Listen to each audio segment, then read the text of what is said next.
வணக்கம். இந்த வீடியோல நம்ம என்ன பார்க்க போறோம் அப்படின்னு சொல்லிட்டு பாத்தீங்கன்னா மேக்ஸ்ல ரிவிஷன் டெஸ்ட் 1க்கான மேக்ஸ் கொஸ்டின்ஸ் வந்து பார்க்க போறோம். ஸோ அதுல ஃபர்ஸ்ட் கொஸ்டின்ஸ் வந்து என்ன கொடுத்துருக்காங்கன்னு சொல்லிட்டு பாருங்க. If the highest common factor of 210 and 55 is expressible in the form of 55x minus 325 அப்படின்னு கொடுத்துருக்காங்க. தென் எக்ஸோட வேல்யூ என்ன அப்படின்னு வந்து கேட்குறாங்க. சரிங்களா? சோ கொஸ்டின் என்னன்னா 210க்கும் 55க்கும் HCF மீபோவாவை கண்டுபிடிக்கணும். சரியா? கண்டுபிடிச்சி வர ஆன்சர் வந்து இதுக்கு ஈக்குவலா இருக்கும் அப்படின்னு சொல்லியிருக்காங்க. ஓகேவா? புரியுதா? சோ இது ரெண்டுத்துக்கும் மீபோவா எப்படி கண்டுபிடிக்கலாம்? 5ஆம் வாய்ப்பாடுல போடுறேன். ஏன்னா ரெண்டுமே பொதுவா 5 தான் வரும். சோ 5ல போட்டா 4 5 20 மீதி 1 10 இருக்குமா? 10 வந்து 5ஆம் வாய்ப்பாடுல 2 முறை வரும். ஓகேவா? அதே மாதிரி 11 5 55. சோ 5ன்றது தான் வந்து என்னன்னு கேட்டீங்கன்னா மீபோவா HCF. ஏன் இதுக்கப்புறம் இந்த 2 நம்பரும் ஒரே வாய்ப்பாடுல வராது. கரெக்ட் தானே? ஒரே வாய்ப்பாடுல வராது. சோ 5 தான் வந்து HCF. சரியா? சோ நான் ஏற்கனவே சொன்னதுதான் இந்த 55x மைனஸ் 325 ஈக்குவல் டு 5. சரியா? 55x minus 325 equal to 5. சரியா? இந்த மைனஸ் 325 இந்த சைடு எடுத்து போனா பிளஸ் ஆயிடும். சோ அப்போ 55x equal to 5 plus 325. So 55x equal to 330. ஒரு 55 55 6 முறை வந்து 330. So x equal to 6. சரியா? 6 தான் வந்து ஆன்சர். ஆப்ஷன் ஏ வந்து ஃபர்ஸ்ட் क्वेश्चनக்கான கரெக்டான ஆன்சர். புரியுதா? சோ அவங்க கேக்குறது நல்லா புரிஞ்சுங்க. 210க்கும் 55க்கும் மீபோவா கண்டுபிடிக்கிறீங்க. அந்த மீபோவா வந்து எதுக்கு ஈக்குவலா இருக்கு? 55x மைனஸ் 325க்கு ஈக்குவலா இருக்குன்னா x இன் மதிப்பை காண்க. இதுதான் क्वेश्चन. சரியா? சோ ஆன்சர் வந்து x equal to 6. Option A. Second question பாப்போமா? அடுத்த क्वेश्चन பாருங்க. 2/3 4/9 5/6 இந்த மூணுக்குமே மீசிமா கேக்குறாங்க. எல்சிஎம் கேக்குறாங்க. சரியா? எல்சிஎம் எப்படி சார் கண்டுபிடிக்க அப்படின்னு கேட்டீங்கன்னா எதை கேக்குறாங்களோ மீசிமா தானே கேக்குறாங்க. சோ மேல இருக்கிற நம்பருக்கு மீசிமா கண்டுபிடிங்க, கீழே இருக்கிற நம்பருக்கு மீபோவாவை கண்டுபிடிங்க. சரியா? எதை கேக்குறாங்களோ அதை மேல கண்டுபிடிங்க. சரியா? கேட்காததை கீழே கண்டுபிடிச்சுங்க. புரியுதா? பாருங்க, எல்சிஎம் கேக்குறாங்கன்னா மேல எல்சிஎம் கீழே HCF. எந்த நம்பருக்கு கண்டுபிடிக்கணும் அப்படின்னு கேட்டீங்கன்னா 2 4 5 இது மூணுக்குமே வந்து எல்சிஎம். சரியா? கீழே இருக்கிற 3 9 6க்கு வந்து HCF மீபோவா. பாருங்களேன், 2 4 5க்கான மீசிமா. சோ 2ஆம் வாய்ப்பாடுல போடுவோம். 2ஆம் வாய்ப்பாடுல 1 2 2 2 4 2ஆம் வாய்ப்பாடுல 5 வருமா? சோ வராதுன்றதுனால அப்படியே வச்சுக்கிறேன். ஓகேவா? மறுபடியும் 2ஆம் வாய்ப்பாடுல போடுவோம். 1 அப்படியே வந்துரும். 1 2 2ஆம் வாய்ப்பாடுல 5 வராது. சோ அப்படியே வச்சுக்கிறேன். இப்போ என்ன பண்ணலாம்? 5ஆம் வாய்ப்பாடுல போடலாம். 1 1 1 5 5. சரியா? சோ மேல வந்து ஆன்சர் என்ன அப்படின்னு கேட்டீங்கன்னா சைடுல மல்டிப்ளை பண்ணிக்க. 2 4 5 20. சரியா? அப்போ மேல 20 வர மாதிரி என்ன ஆன்சர் இருக்கா பாருங்க. மேல 20 வர மாதிரி 2 ஆன்சர் இருக்கு. ஆப்ஷன் ஏவும் வந்து பாத்தீங்கன்னா 20/27 கொடுத்துருக்காங்க. ஆப்ஷன் சி வந்து பாருங்க 20/3 கொடுத்துருக்காங்க.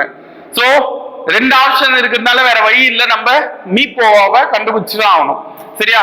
பாருங்க 3 9 6. சோ 3ஆம் வாய்ப்பாடுல போட்டா 1 3 3 3 9 2 3 6. தெரியும்ல மீபோவா? மூணுமே பொதுவா எந்த வாய்ப்பாடுல வருமோ அது வரைக்கும் தான் வந்து HCF கண்டுபிடிக்க முடியும். சரியா? எத்தனை நம்பர் குத்துனாலும் பரவாயில்ல, அத்தனை நம்பருமே ஒரே வாய்ப்பாடுல வர வரைக்கும் போடணும். அதுதான் வந்து மீபோவா. சரியா? அப்ப பாருங்க, இதுக்கப்புறம் 3ஆம் வாய்ப்பாடுல 2 வராது, 2ஆம் வாய்ப்பாடுல 3 வராது. சோ ஆன்சர் வந்து 3 தான். சரியா? சோ பாருங்களேன், எல்சிஎம் வந்து 20ன்னு கண்டுபிடிச்சோம், HCF வந்து 3. சோ 20/3 அப்படின்றது தான் இந்த क्वेश्चनக்கான ஆன்சர். அதாவது ஆப்ஷன் சி. ஓகேவா? நெக்ஸ்ட் क्वेश्चन பாப்போமா? அடுத்த क्वेश्चन பாருங்க. 1.75 into 1.75 plus 2 into 1.75 into 0.75 plus 0.75 into 0.75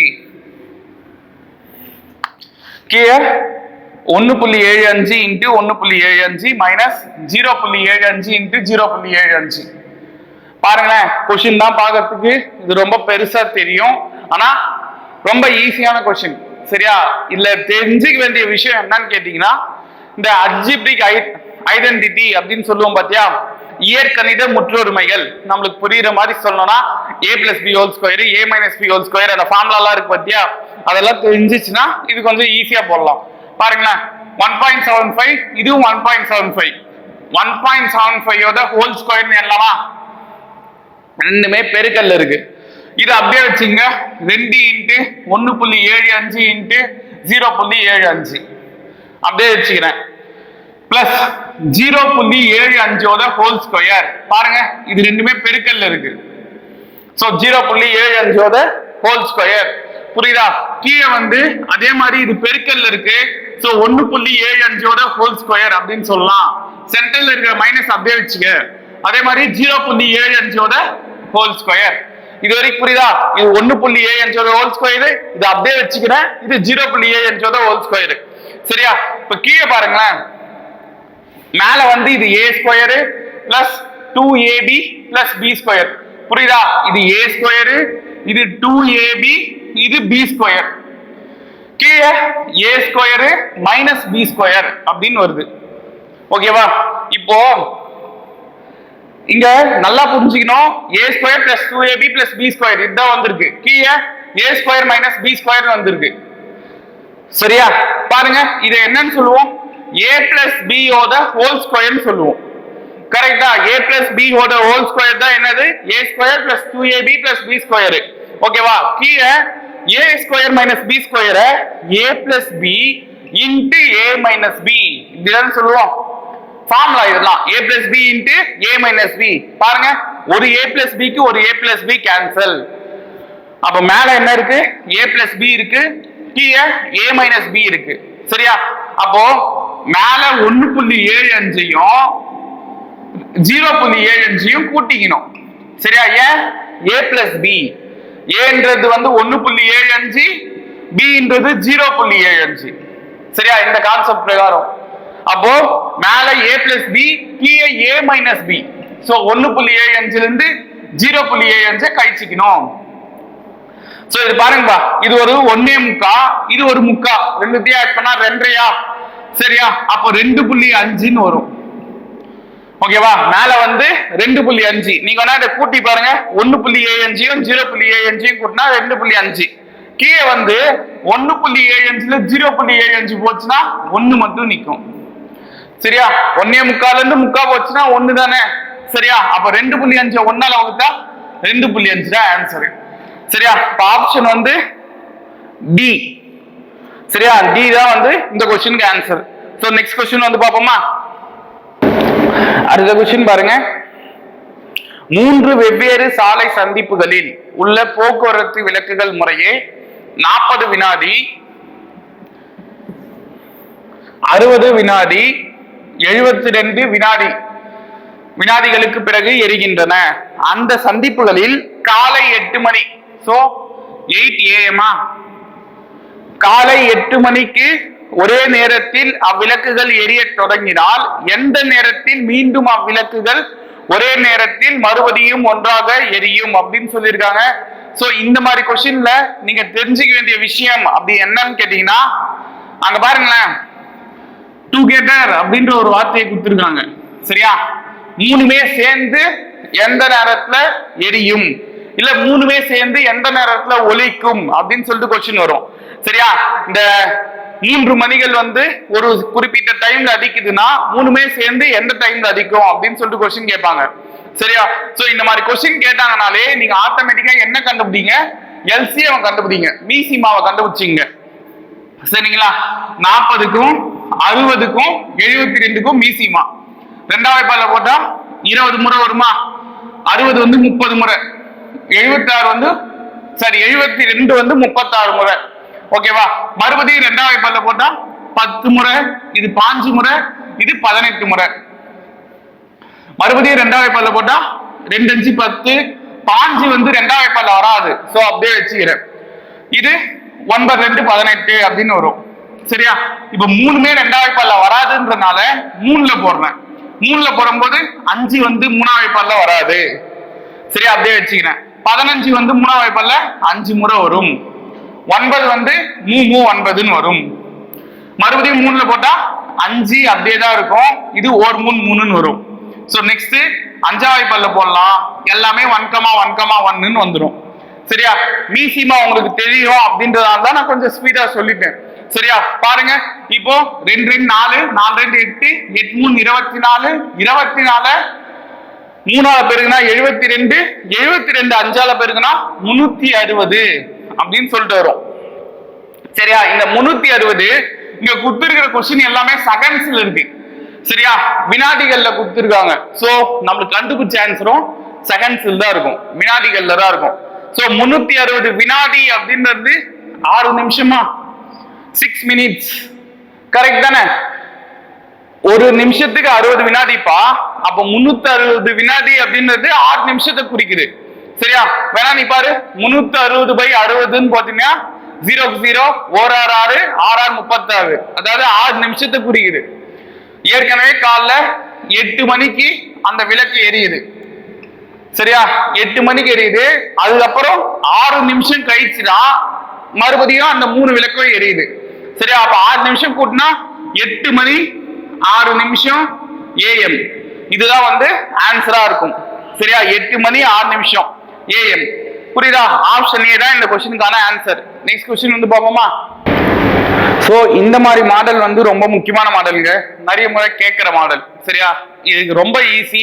கீழே இருந்து சம் போட்டு போங்க. கீழே இருந்து சம் போட்டு போனீங்கன்னா ஆன்சர் ஈஸியா வரும். சரியா? பார்ப்போம் எப்படின்னு.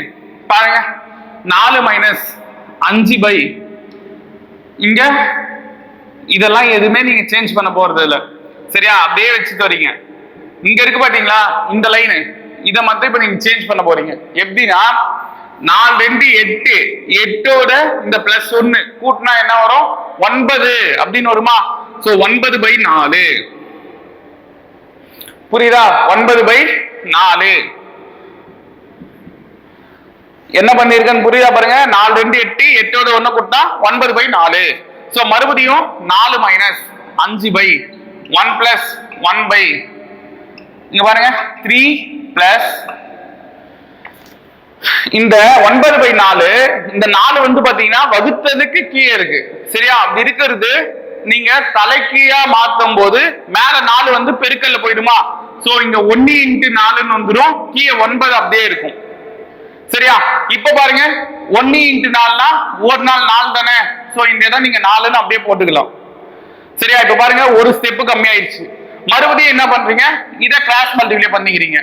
பண்ணா என்ன ஆகும்? 9 3 27 27 ஒரு 4 கூட்டினா 31. சோ 4 - 5/1 + 1 பாருங்களேன், 9 3 27 27 4 கூட்டினா 31/9. சரியா? சோ இப்போ சேம் அதே விஷயம் தான். 4 - 5/1 + இங்க 1/ன்னு இருக்கா? இங்க 31/9, அதாவது வகுத்தலுக்கு கீழே வகுத்தல் இருக்கு. சோ அப்ப அந்த 9 மேல வரும்போது பெருக்கல் ஆயிடும். சோ அப்ப 1 × 9 வகுத்தல் 31ன்னு வரும். சரியா? 1 × 9 வகுத்தல் 31. சோ பாருங்க, 4 - 5/1 + 1 9 9 9/31ன்னு வந்துருச்சு. சரியா? இப்ப மறுபடியும் கிளாஸ் மல்டிப்ளை பண்ணீங்க. 4 - 5/31 1ஆல பெருக்குனா 31 தான். அதோட 9 கூட்டினா 40/31ன்னு வரும். சரியா? 40/31. இப்போ பாருங்களேன், 4 இது 5 × இது வகுத்தல் இருக்கிற 31 இந்த சைடு வரும்போது பெருக்கல் ஆயிடுமா? வகுத்தல் 40. சரியா? 4யும் 40யும் பெருக்கினா கிராஸ் மல்டிப்ளைல 160.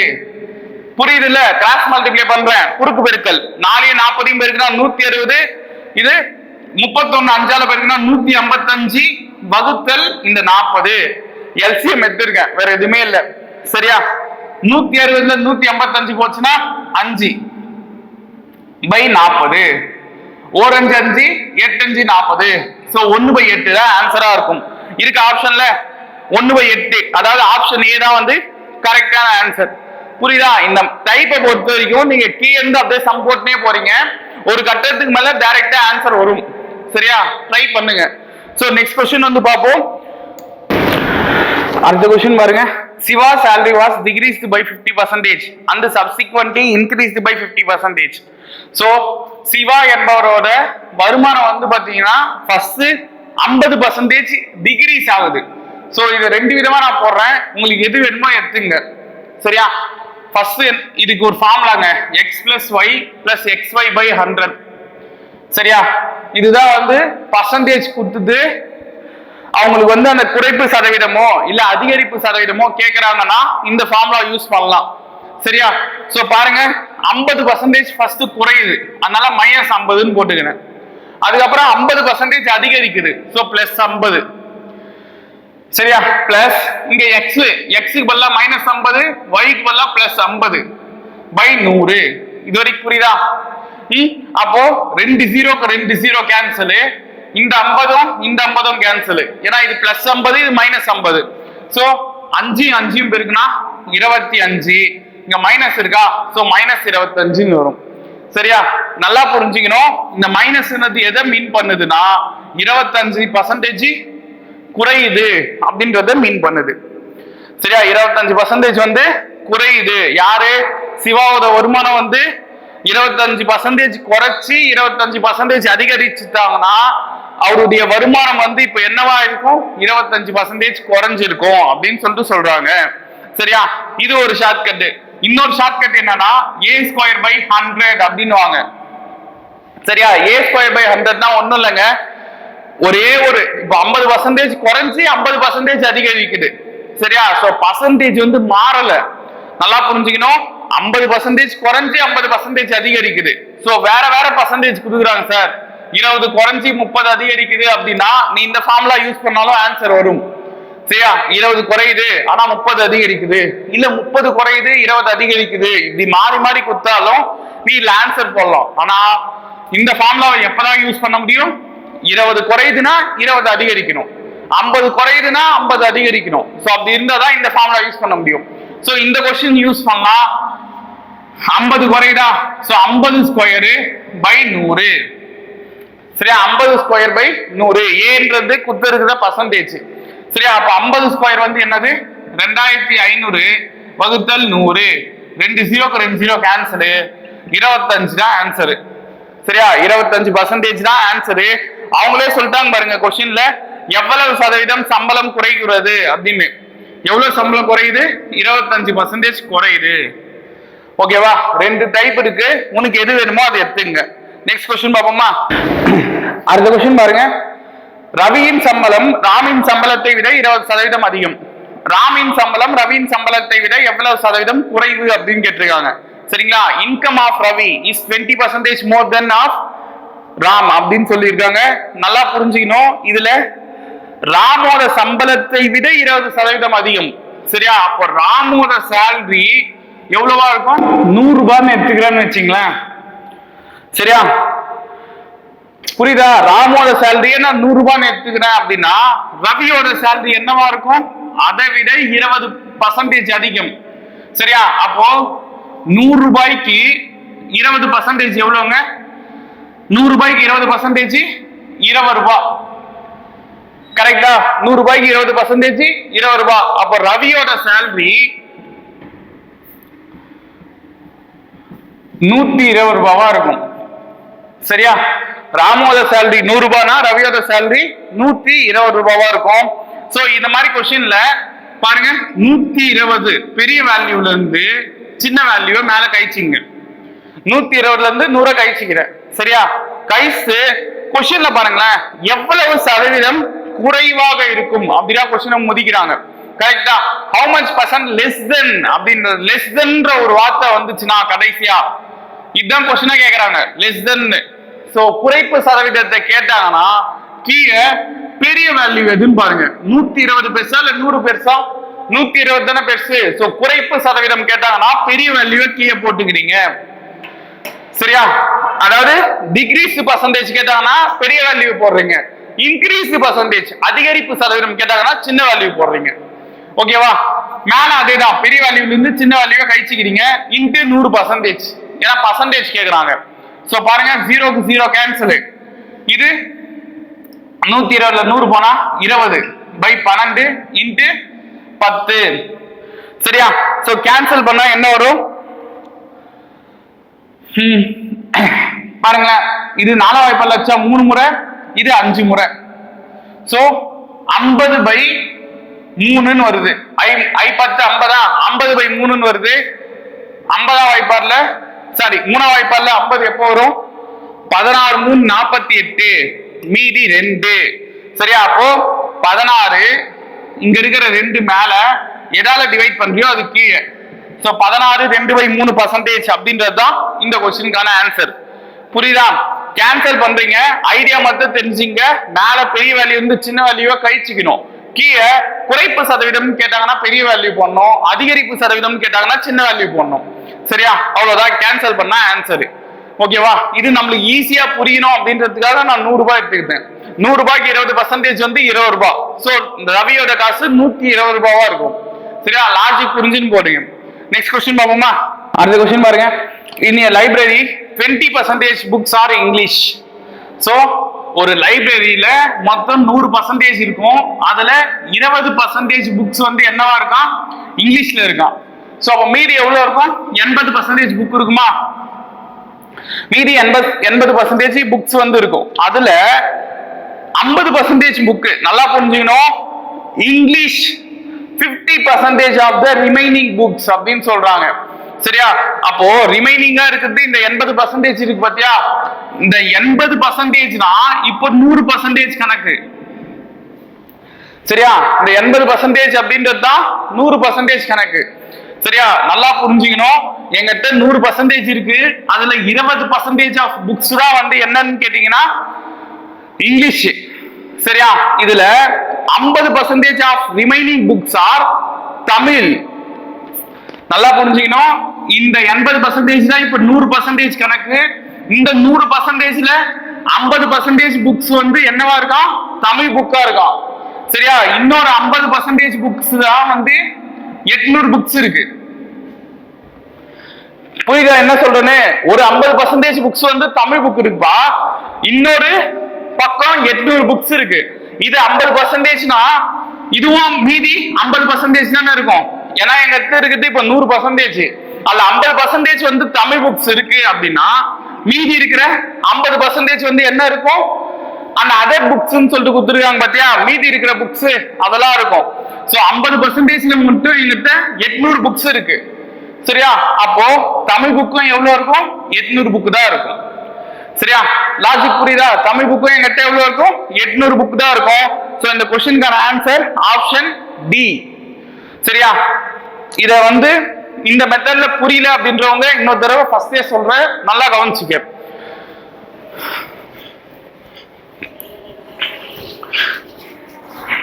பாரு, என்கிட்ட வந்து மொத்தம் 100% புக்ஸ் இருக்கு.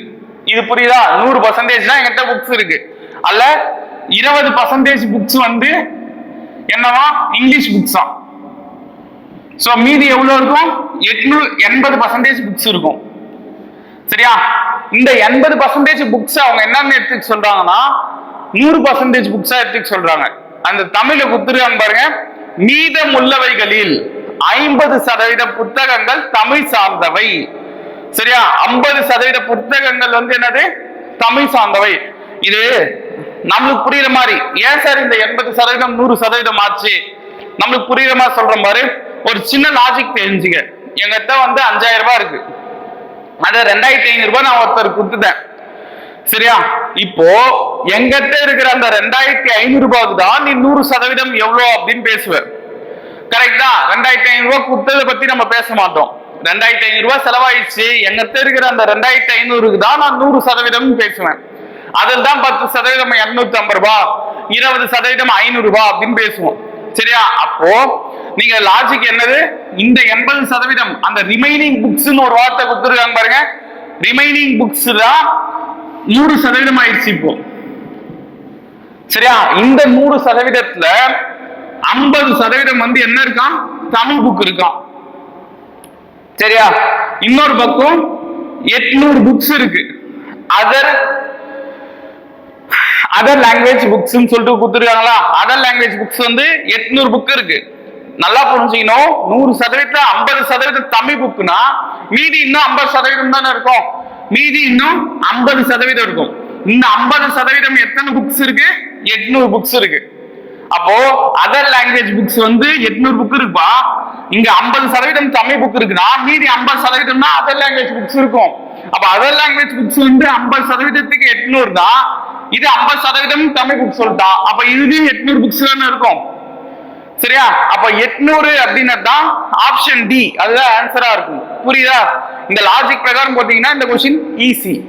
அந்த ரிமைனிங் புக்ஸ் கொடுத்தா எவ்வளவு பர்சன்டேஜ் வந்தாலும் அது 100% எடுத்துங்க, அப்பதான் ஆன்சர் வரும். இது நீ 80 வச்சு போட்டீங்கன்னா ஆன்சர் வராது. நெக்ஸ்ட் क्वेश्चन போடலாமா? பாருங்க, ஒரு பொருளின் விற்பனை விலை 100 ரூபாய், அதில் ஒருவர் ரூபாய் 5 லாபம் அடைகிறார். சோ நல்லா புரிஞ்சுக்கணும். விற்பனை விலை செல்லிங் பிரைஸ் வந்து 100 ரூபாய். அதனால அவருக்கு எவ்வளவு லாபம் கிடைக்குதா? ப்ராஃபிட் வந்து 5 ரூபாய் கிடைக்குதா? சரியா? ப்ராஃபிட் அப்படின்னா என்ன அர்த்தம்? Selling price minus cost price. அதாவது லாபம் என்பது விற்ற விலையிலிருந்து வாங்கிய விலையை கழித்தால் வருவது. சரியா? சோ இதுல எனக்கு லாபம் வந்து எவ்வளவு கிடைச்சிருக்கு? 5 ரூபாய் கிடைச்சிருக்கு. விற்ற விலை 100 ரூபாய் அப்படின்னா வாங்கிய விலை என்னவா இருக்கும்? 5 ரூபாய் கழிச்சா மீதி வர்றதுதான் இருக்கும். சோ அப்ப வாங்கிய விலை ஈக்குவல் டு 100 ரூபாய்ல இருந்து 5 ரூபாய் கழிச்சா 85 ரூபாய் தான் நான் வாங்கின விலை. கரெக்டா? சிபி வந்து அப்ப எவ்வளவு? 85 ரூபாய். பாருங்களேன், கொஸ்டின் என்ன கேக்குறாங்க? எனில் லாப சதவீதத்தை காண்க அப்படின்னு சொல்லிட்டு கேட்டிருக்காங்க. சோ லாப சதவீதம் profit percentage equal to profit by CP into 100. லாப சதவீதம் ஈக்குவல் டு லாபம் வந்து 5 ரூபாவா? சிபி அதாவது அடக்க விலை இல்லைன்னா வாங்கிய விலை எவ்வளவு இருக்கு? 85 ரூபாய் இன்டு 100%. ஒரு பாஞ்சு சரி, 5ஆவது பல்ல வேணா, 3ஆவது பல்ல அடிக்கலாமா? இல்ல 5ஆவது பல்ல அடிப்போம். 5ல அடிச்சா 3 5 17 85. சரியா? சோ இப்ப மேல பெருக்கி இங்க 300 பெருக்கினா 300 by 17 வருது. சரியா? இதை டிவைட் பண்ணிப்போமா? 300 17ஆல வகுத்தா 17 289 மீதி 11. சரியா? நீ நல்லா புரிஞ்சுக்கணும். இங்க 300 by 17 வருதா? உனக்கு வர ஆன்சர் கண்டிப்பா கீழே 17 வர நம்பரா தான் இருக்கும். கீழே 17 வர நம்பரா. நீ வேணா இதுக்கு ஆன்சர் எழுதி பாரு. 17 11 by இந்த 17%. சோ கீழே 17 வர நம்பர் தான் ஆன்சரா இருக்கும். அதை வச்சே நீ ஆப்ஷன் போட்டு போலாம். டிவைட் பண்ணணும்னு அவசியம் இல்ல. ஓகேவா? ஐடியா புரிஞ்சுச்சா? நீங்களே நார்மலா யோசிச்சாலே ஆன்சர் வருங்க. எனக்கு விற்ற விலை 100 ரூபாய் அப்படின்னா 5 ரூபாய் லாபம் கிடைக்குதுன்னா 85 ரூபாய்க்கு அந்த பொருள் நான் வாங்கியிருப்பேன். சரியா? இவ்வளவு எழுதணும்னு அவசியம் இல்ல. இதுதான் நீங்க தெரிஞ்சுக்க வேண்டிய விஷயம். Profit percentage equal to profit by CP into 100%. சரியா? ஃபார்முலால போட்டீங்கன்னா ஆன்சர். நெக்ஸ்ட் क्वेश्चन வந்து பாப்போமா? அடுத்த क्वेश्चन பாருங்க. ஒரு பொருளின் விற்பனை விலைக்கும் அடக்க விலைக்கும் உள்ள விகிதம் 7:5. சோ விற்பனை விலைக்கும் அடக்க விலைக்கும் இடையான விகிதம் வந்து என்னது? 7:5. அதாவது விற்பனை விலைனா விற்ற விலை எஸ்பி, அடக்க விலை அப்படின்னா சிபி. ஓகேவா? Cost price. சோ இதுக்கான ரேஷியோ வந்து 7:5 சொல்லிருக்காங்க. லாபத்துக்கும் ப்ராஃபிட்டுக்கும் அடக்க விலை அதாவது சிபிக்குமான ரேஷியோ என்ன அப்படின்னு கேக்குறாங்க. சரியா? லாபத்துக்கும் காஸ்ட் பிரைஸுக்குமான ரேஷியோ என்னன்னு பாருங்களேன். ப்ராஃபிட்டுக்கு நீ வந்து கண்டுபிடிச்சாதான் இந்த சம் போட முடியும். ப்ராஃபிட் எவ்வளவுன்னு நம்மளுக்கு தெரியணும். சோ ப்ராஃபிட் அப்படின்னா எஸ்பி மைனஸ் சிபியா போந்தறியா அதான் சொன்னோம். லாபம் ஈக்குவல் டு விற்ற விலை மைனஸ் வாங்கிய விலை. சோ அப்போ எனக்கு விற்ற விலை வந்து 7 பங்கு இருக்கு, 7 இல்ல 7 பங்கு இருக்கு. வாங்கிய விலை அதாவது அடக்க விலை வந்து எவ்வளவு இருக்கா, 5 பங்கு இருக்கு. சரியா, புரியுதா? 7 பங்கு வந்து விற்ற விலை, 5 பங்கு வாங்கிய விலை, கழிச்சா வர 2 பங்கு தான் ப்ராஃபிட். லாபம் எனக்கு வந்து எவ்வளவு கிடைச்சிருக்கு, 2 பங்கு கிடைச்சிருக்கு. சரியா, இப்ப கொஸ்டினுக்கு வாங்கலாம். லாபத்துக்கும் காஸ்ட் பிரைஸுக்குமான விகிதம் தானே கேக்குறாங்க. அப்ப 2 பங்குக்கும் காஸ்ட் பிரைஸ் எவ்வளவு, 5 பங்கு, இதுக்குமான ரேஷியோ என்னன்னு கேக்குறாங்க. சோ எக்ஸ் எக்ஸ் கேன்சல், 2:5 அப்படின்னு தான் லாபத்துக்கும் காஸ்ட் பிரைஸுக்குமான ரேஷியோ. அதாவது லாபத்துக்கும் அடக்க விலைக்குமான ரேஷியோ வந்து என்ன, 2:5. இது ஆப்ஷன்ல இருக்கா பாருங்க. இல்ல 2:7 வேணா கொடுத்துருக்காங்க, 2:5 கொடுக்கல. So option D none of these அப்படின்றது தான் இந்த கொஸ்டினுக்கான ஆன்சர். புரியுதா? சோ ஐடியா தெரிஞ்சு போனுங்க. லாபம் என்பது விற்ற விலை மைனஸ் வாங்கிய விலை. சோ 2 பங்கு வருது, 2 பங்குக்கும் 5 பங்குக்கும் ரேஷியோ 2:5. சரியா, இது ஆப்ஷன்ல இல்ல. சோ ஆப்ஷன் டி தான் வந்து இந்த கொஸ்டினுக்கான ஆன்சர். நெக்ஸ்ட் கொஸ்டின் வந்து பாப்போமா. அடுத்த கொஸ்டின் பாருங்க. a TV is bought for rupees 40,000 and sold at a loss of 20% அப்படின்னு கொடுத்துருக்காங்க. சோ இதுல ஒரு டிவியை வந்து எவ்வளவுக்கு வாங்குறாங்க அப்படின்னு பாத்தீங்கன்னா 40,000 ரூபாய்க்கு வாங்குறாங்க.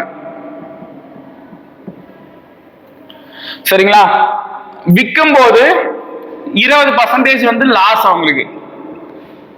சரியா, 20% லாஸ். அப்போ செல்லிங் பிரைஸ் என்ன அப்படின்னு கேக்குறாங்க. அந்த டிவியை விற்ற விலை என்ன அப்படின்னு கேக்குறாங்க. 20% நஷ்டத்துக்கு விற்கிறான்பா, அப்போ விற்ற விலை என்னன்னு கேக்குறாங்க. சோ ஃபார்முலா இருக்குங்க, 100 minus loss percentage by 100 into CP. இதுதான் வந்து லாஸ் குத்துது செல்லிங் பிரைஸ் கேக்குறாங்க அப்படின்னா ஃபார்முலா. அதாவது நஷ்டம் குத்துது விற்ற விலை கேக்குறாங்கன்னா இதுதான் ஃபார்முலா. சரியா, அப்போ 100ல இருந்து loss percentage 20% by 100 into CP வந்து எவ்வளவு, 40,000 ரூபாய். அதாவது வாங்கின விலை வந்து 40,000 ரூபாய். சோ பாருங்களேன், 2 0க்கு 2 0 கேன்சல். இது 100ல 20 போச்சுன்னா 80 இன்டு 400. 8 நாள் 32, 8 நாள் 32, 1 0 2 0 3 0. சோ 3 0, 32,000 ரூபாய் அப்படின்னு தான் செல்லிங் பிரைஸா இருக்கும்.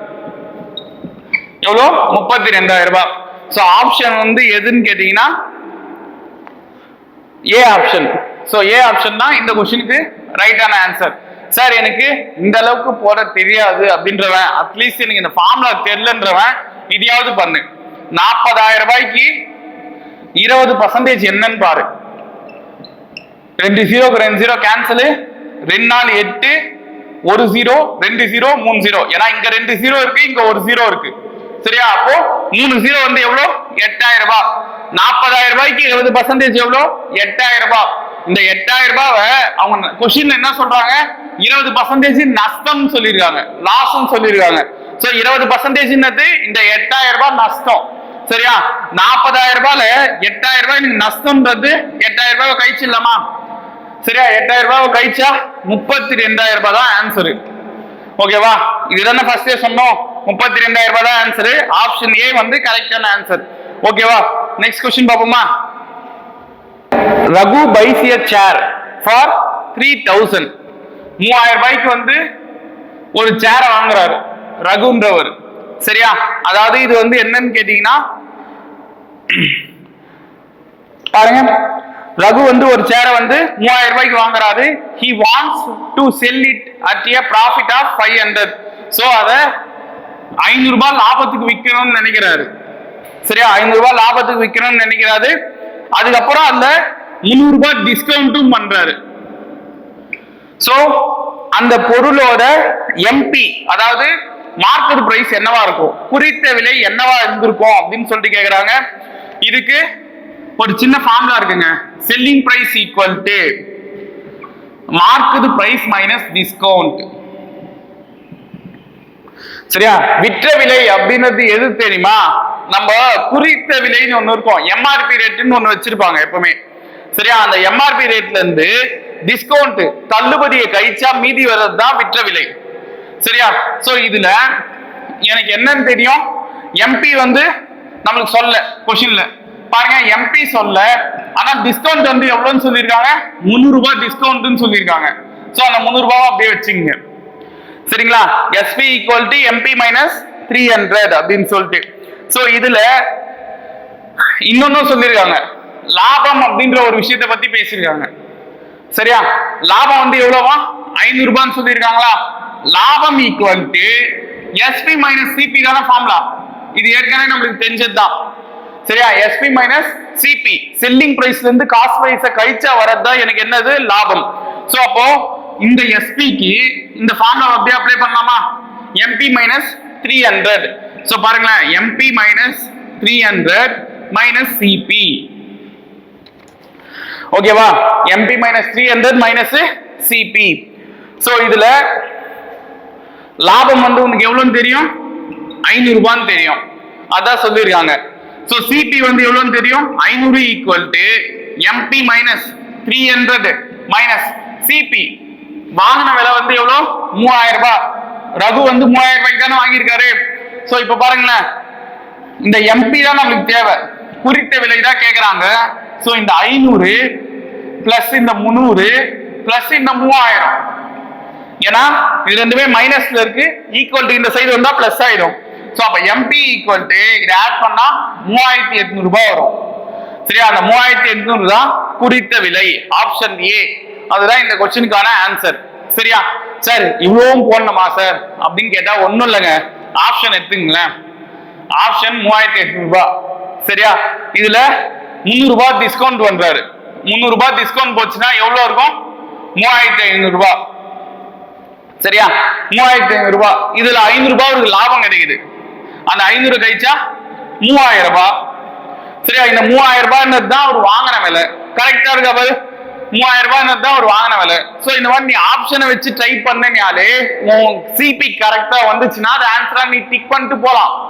சரியா, இருந்தாலும் இதுதான் வந்து ஃபார்முலா மெத்தட்ஸ். சரியா, நான் ஏன் இதை சொல்றேன் அப்படின்னா, இது உனக்கு கை கொடுக்குதோ இல்லையோ, கண்டிப்பா இது கை கொடுக்கும். சரியா, ஃபார்முலாவை நம்பி போனேன்னா எக்காலத்துக்கும் எந்த எக்ஸாமுக்கும் நீ தைரியமா போலாம். சரியா, ஃபர்ஸ்ட் கஷ்டமா தான் இருக்கும், எல்லாமே பிகினிங் ஸ்டேஜ்ல கஷ்டமா தான் இருக்கும். இதை நீ கஷ்டப்பட்டு கத்துக்கிட்ட அப்படின்னா practice make the man perfect. தமாசுக்கு சொன்னாலும் அதுதான் உண்மை.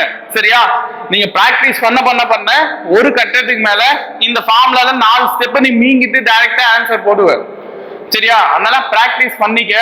நான் ஏன் எல்லாத்துக்குமே ஷார்ட்கட்டையும் தாண்டி நார்மல் மெத்தட் கத்துறேன் அப்படின்னா, நார்மல் மெத்தட் உனக்கு எக்காலத்துக்கும் காய் கொடுக்கும். சரியா, எங்கமே யூஸ் ஆகும். அதனால அதை ஃபர்ஸ்ட் தெரிஞ்சுக்க. நீ ஷார்ட்கட் வச்சுக்க, நான் உனக்கு வேணாம்லாம் சொல்ல. ஷார்ட்கட் வந்து டைம் மேனேஜ்மெண்ட்டுக்கு மட்டும்தான். சரியா, கொஞ்சம் ஆப்ஷன்ல வேரி பண்ணி கேட்டாங்க அப்படின்னா நம்ம அந்த நேரத்துக்கு ஷார்ட்கட்டுக்கு உட்காந்து யோசிச்சு கூடாது, இது எந்த சம்முக்கு ஷார்ட்கட்டா போட்டோம்னு. சரியா, நான் நார்மல் மெத்தடையும் சைட்ல கத்துனுவாங்க. சரியா, நெக்ஸ்ட் क्वेश्चन வந்து பாப்போமா. அடுத்த क्वेश्चन பாருங்க, cost price of 8 articles equal to selling price of 5 articles, find the profit or loss percentage. இதெல்லாம் ஈஸியான சம்முங்க. காஸ்ட் பிரைஸ் ஆஃப் 8 ஆர்டிகல்ஸ், 8 பொருட்களோட வாங்கிய விலை வந்து 5 பொருளோட விற்ற விலைக்கு ஈக்குவலா இருக்கான். புரியுதா பாருங்க, 8 பொருளை நான் வாங்கும் போது நான் கொடுக்குறேன் பாத்தியா, நான் 8 பொருள் வாங்கும் போது 200 ரூபாய் செலவு பண்றேன்பா. சரியா, ஏதோ ஒரு 8 பொருள் வாங்குறேன், 200 ரூபாய் செலவு பண்றேன். ஆனா விற்கும் போது நான் 5 பொருள் விற்கும் போதே எனக்கு 200 ரூபாய் கிடைச்சிச்சு. சரியா, அப்ப லாபமா நஷ்டமா? மீதி இப்ப வர 8 பொருளை வாங்கும் போது 200 ரூபாய் கிடைக்குது, 5 பொருளை நான் விற்கும் போதே எனக்கு 200 ரூபாய் கிடைச்சிச்சு அப்படின்னா மீதி 3 பொருள் இருக்குல்ல, அந்த 3 பொருளை விற்கிற காசு எனக்கு லாபம் தானே. சரியா, 3 பொருளை விற்கிற காசு எனக்கு லாபம். சோ இந்த மாதிரி கொஸ்டின் கேட்டா நீ என்ன பண்ற, பெரிய நம்பர்ல இருந்து சின்ன நம்பரை கழிச்சுக்கிற. 8 மைனஸ் 5. ரெண்டாவது ஸ்டெப், இது லாபமா நஷ்டமான்னு பாக்குற. உனக்கு ஆட்டோமேட்டிக்கா தெரியும் இந்த கொஸ்டினை பொறுத்த வரைக்கும் இது லாபம், ஏன்னா மீதி 3 பொருள் இருக்கு, அந்த காசு வந்து ஒரு கிடைக்கிறது லாபம் தான். சோ லாபம்னு வந்தா சின்ன நம்பரால டிவைட் பண்ணு இன்ட்டு 100%. அவ்வளவுதான். லாபம் வந்தா சின்ன நம்பரால் டிவைட் பண்ணோம், நஷ்டம் வந்தா பெரிய நம்பரால் டிவைட் பண்ணோம். சரியா, சோ பாருங்க, 4 5 5 25 100. சரியா 8ல 5 கழிச்சா 3. சோ 3 × 20 60%. அவ்வளவுதான் இந்த கொஸ்டினுக்கு ஆன்சர். சரியா 60% என்னது ஆப்ஷன் ஏ. பாருங்க ரேஷியோ கொடுத்திருக்காங்க. Cost price is SP. இது வந்து எவ்வளவு இருக்கும் 10:11 கொடுத்திருக்காங்க. சரியா தென் த ப்ராஃபிட் பர்சன்டேஜ் அப்படின்னு கேக்குறாங்க. ப்ராஃபிட் பர்சன்டேஜ் வேணும். சரியா பாருங்களேன் ப்ராஃபிட் ஈக்குவல் என்ன ஃபார்முலா எஸ்பி மைனஸ் சிபி. அதாவது செல்லிங் பிரைஸ்ல இருந்து காஸ்ட் பிரைஸ் விற்ற விலையிலிருந்து வாங்கிய விலை கழிச்சா வரதுதான் லாபம். சோ 11 பங்குல இருந்து 10 பங்கா கழிச்சா எனக்கு 1 பங்கு லாபம் கிடைக்குது. கரெக்டா 11 பங்குல இருந்து 10 பங்கு கழிச்சா 1 பங்கு லாபம். சோ ப்ராஃபிட் வந்து 1 பங்கு. சரியா ப்ராஃபிட் பர்சன்டேஜ் ஃபார்முலா என்னது ப்ராஃபிட் பை சிபி இன்டு 100%. சரியா லாப சதவீதம் ஈக்குவல் டு லாபம் பை அடக்க விலை இன்டு 100%. சோ பாருங்களேன் லாபம் வந்து எனக்கு எக்ஸ் 1 பங்கு. சரியா சிபி வந்து எவ்வளவு இருக்கு 10 பங்கு இருக்கு. So 10x into 100%. So x cancel 1 10 10 5 5 100. So அப்போ ப்ராஃபிட் பர்சன்டேஜ் எவ்வளவுன்னு கேட்டீங்கன்னா 10%. ஓகேவா ப்ராஃபிட் பர்சன்டேஜ் எவ்வளவு 10%. அதாவது ஆப்ஷன் ஏ வந்து இந்த क्वेश्चनக்கு கரெக்ட் ஆன்சர். ஓகேவா நெக்ஸ்ட் क्वेश्चन வந்து பாப்போமா. பாருங்க the price of your raincoat was slashed from 1060 to 901 by a shopkeeper in the rainy season to boost the sales. Find the rate of interest given by him அப்படின்னு சொல்லிருக்காங்க. So இந்த क्वेश्चனை பொறுத்த வரைக்கும் ஒரு மழை காலத்தின் போது விற்பனையை அதிகரிக்க எப்பவுமே மழை காலத்துல வந்து ஒரு கோட் அந்த மழை சட்டையோட விற்பனையை வந்து அதிகரிக்கிறதுக்காக ஒரு கடைக்காரர் என்ன பண்றாருன்னா விலையை குறைக்கிறாரு. சரியா அப்படி விலையை குறைச்சா எவ்வளவு சதவீதம் வந்து குறைச்சிருப்பாரு தள்ளுபடியா தான் குறைச்சிருப்பாரு. சரியா டிஸ்கவுண்ட் மூலியமா தான் குறைச்சிருப்பாரு. அதனாலதான் அவங்க வந்து என்ன கேக்குறாங்க தள்ளுபடி சதவீதத்தை காண்க. ஏன்னா உனக்கு வந்து நான் தள்ளுபடி பண்றேன் அப்படின்னா எப்படி சொல்லுவாங்க 10% தள்ளுபடி பண்றேன் 20% தள்ளுபடி பண்றேன்னு சொல்லிட்டு சதவீதத்துலதான் உனக்கு தள்ளுபடி பண்றாங்க. கரெக்ட் தானே டிஸ்கவுண்ட் பர்சன்டேஜில் தான் பண்ணுவாங்க. சோ அதெல்லாம் வந்து கேட்டிருக்காங்க. சரியா எவ்வளவு பர்சன்டேஜ் வந்து அவரு குறைச்சிருக்காரு அப்படின்னு. சோ இந்த மாதிரி क्वेश्चनலயும் நீங்க தெரிஞ்சுக்க வேண்டியது பெரிய நம்பர்ல இருந்து சரியா சின்ன நம்பரை கழிச்சுக்கிற மேல. சரியா நல்லா புரிஞ்சுக்கணும். தள்ளுபடின்றது நமக்கு லாபம். சரியா யாரு நம்ம அந்த துணியை வாங்க போறோம் நம்மளுக்கு லாபம். ஆனா கடைக்காரன்னா நீ யோசிச்சு பாரு கடைக்காரருக்கு அது நஷ்டம். 1060 ரூபாய் துணிய 901 ரூபாய்க்கு தராருன்னா அவருக்கு ஒரு 159 ரூபாய் நஷ்டம் தானே. ஒரு ஷர்ட்டுக்கும் அது நஷ்டம் அப்படின்னா அவர் விற்கிற ஷர்ட் எல்லாத்துலயுமே அந்த 159 ரூபாய் அவருக்கு நஷ்டமா தான் போகுது. சரியா நல்லா புரிஞ்சுக்கணும். இங்க நீ தான் இதை யோசிக்கிற. ஓகேவா நம்மளுக்கு லாபம் ஆனா விற்கிறவருக்கு அது நஷ்டம். சரியா நஷ்டம் கணக்குதான். ஏன்னா தள்ளுபடி அப்படின்னும் போது ஷர்ட் வேணா அதிகரிக்கலாம் ஆனா அந்த துணியோட ரேட் நல்லா புரிஞ்சுக்கணும் துணியோட ரேட் வந்து கம்மியா இருக்கு. சோ அவருக்கு அது நஷ்டம். சோ நஷ்டம்னு வந்துச்சுன்னா நீ டிஸ்கவுண்ட்னாலே பெரும்பாலும் என்ன பண்ணுங்க பெரிய வேல்யூவால கீழே டிவைட் பண்ணுங்க. 1060 தானே பெரிய வேல்யூ. சோ 1060ல இருந்து கீழே டிவைட் பண்ணிக்க இன்டு 100%. புரியுதா பாரு தள்ளுபடின்னு சொன்னாலும் கடைக்காரனுக்கு அது நஷ்டம் தான். சரியா அதனால நீ என்ன பண்ற பெரிய வேல்யூவால டிவைட் பண்ற. நம்ம ஏற்கனவே பேசியிருக்கோம் லாபம்னா சின்ன வேல்யூ கீழே போடணும் நஷ்டம்னா பெரிய வேல்யூ கீழே போடணும். சரியா தள்ளுபடினாலும் கிட்டத்தட்ட நஷ்டம் தான் கடைக்காரனுக்கு நம்மளுக்கு தான் லாபம். சரியா பாருங்க இதுல இருந்து இதை கழிச்சா 159. சரியா கீழே 1060 இன்டு 100%. ஒரு ஜீரோக்கு ஒரு ஜீரோ கேன்சல். வேற எந்த டேபிள்ல இது கேன்சல் பண்ணலாம் பாருங்க 2வது பல்லச்சா இது 5 முறை இது 53 முறை. ஓகேவா 53 முறை. ஒரு 53 53 3 53 159. சரியா 3 5 இருக்குன்னா 5%. அவருக்கு நஷ்டம் வந்து எவ்வளவு கிடைச்சிருக்கும் நஷ்டம் சொல்றதை விட இங்க தள்ளுபடி சதவீதம் வந்து எவ்வளவு கிடைச்சிருக்கும்னா 5% அப்படின்னு சொல்லலாம். சரியா சோ ஆப்ஷன் பி தான் வந்து இந்த क्वेश्चनக்கான ஆன்சர். புரியுதா நெக்ஸ்ட் क्वेश्चन வந்து பாப்போமா. பாரு next question the fourth proportional to 5 8 15 அப்படின்னு சொல்லிருக்காங்க. சோ 5 8 15க்கான 4ஆம் விகிதம் ரொம்ப ஈஸிங்க. மேல என்ன பண்ணுங்க ரெண்டாவது நம்பரையும் மூணாவது நம்பரையும் பெருக்கிங்க, கீழே ஃபர்ஸ்ட் நம்பரால டிவைட் பண்ணீங்க. இதுதான் ஃபோர்த் ப்ரொபோஷனல். புரியுதா?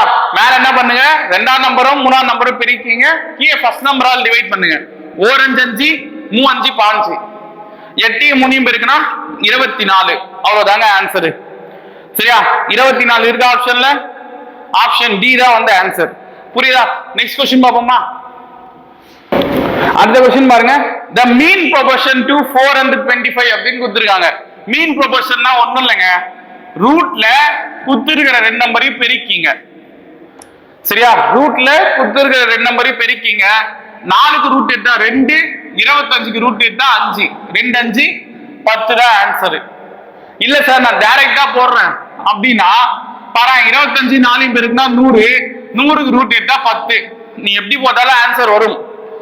ஓகேவா? சோ ஆன்சர் வந்து என்னன்னு கேட்டீங்கன்னா 10, option C. Okay, next question பாருங்க. சோ அடுத்த क्वेश्चन பாருங்க. a/b வந்து 5:4, b/c வந்து 9:10. Find the share of c அப்படினு கேக்குறாங்க. c ஓட ஷேர் என்னன்னு கேக்குறாங்க. அதாவது 1210 ரூபாய் எங்கட்ட இருக்கு, அத 3 பேருக்கு நான் பிரிச்சு கொடுக்கணும். அதுக்கான ரேஷியோ வந்து 5:4 9:10ன்னு கொடுத்திருக்காங்க.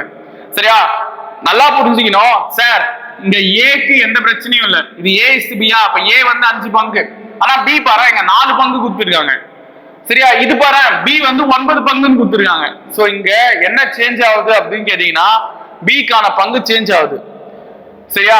நம்ம எப்பவுமே a/b/c இந்த ரேஷியோல எழுதிட்ட பிறகுதான் இத பிரிக்கணும். சரியா? அப்படி இருக்கணும்னா இந்த வேல்யூ, அதாவது b ஓட வேல்யூ ரெண்டு இடத்துலயுமே சமமா இருக்கணும். ஆனா இங்க இல்ல. சோ என்ன செய்யலாம் அப்படின்னு பாத்தீங்கன்னா பாருங்க, a b c 5:4 a/b, 9:10 b/c. சரியா? இங்க 4 இருக்குனால இந்த இடம் அப்படியே 4 போட்டுங்க. இங்க 9 இருக்கா, சோ இந்த இடம் வந்து 9. இப்ப கிராஸ் மல்டிப்ளை பண்ணிக்கங்க, இல்லனா டைரக்டா அப்படியே பண்ணுங்க. I 9 45. சரியா? 9 4 36, 4 40. இதாங்க ரேஷியோ. சரியா? 45:36:40. இதுதான் a/b/c. ஓகேவா? இப்ப ரேஷியோ தெரிஞ்சிச்சு. இந்த ரேஷியோ வச்சுக்கிட்டு நம்ம என்ன கண்டுபிடிக்கணும் அப்படின்னு கேட்டீங்கன்னா எக்ஸுக்கான மதிப்பு என்ன, அதாவது ஒரு பங்குக்கான மதிப்பு என்ன அப்படின்னு பார்க்கணும். பாருங்களேன், 45x plus 36x plus 40x equal to 1210. சரியா? ஏல 45 பங்கு இருக்கு, பில 36 பங்கு இருக்கு, சில 40 பங்கு இருக்கு. இது மூணுத்தையும் கூட்டினா எனக்கு 1210 ரூபாய் வருது. சரியா? சோ இதையே ஆட் பண்ணிக்க. 45 40 85, 85 ஒரு 36 121x ஈக்குவல் டு 1210. சரியா? 121க்கு 121 கேன்சல், ஒரு 121 121, இந்த 0 அப்படியே வந்துருமா? சோ ஒரு பங்குக்கான மதிப்பு 10 ரூபாய். ஒரு பங்குக்கான மதிப்பு எவ்வளவு? 10 ரூபாய். क्वेश्चन இப்ப எப்படி கேக்குறாங்கன்னு பாருங்களேன். C கான வேல்யூ என்ன? ஷேர் ஆஃப் C தான் கேக்குறாங்க. சோ C ஓட பங்குன்னும் போது C எத்தனை பங்கு இருக்கு? 40 பங்கு இருக்கு. சரியா?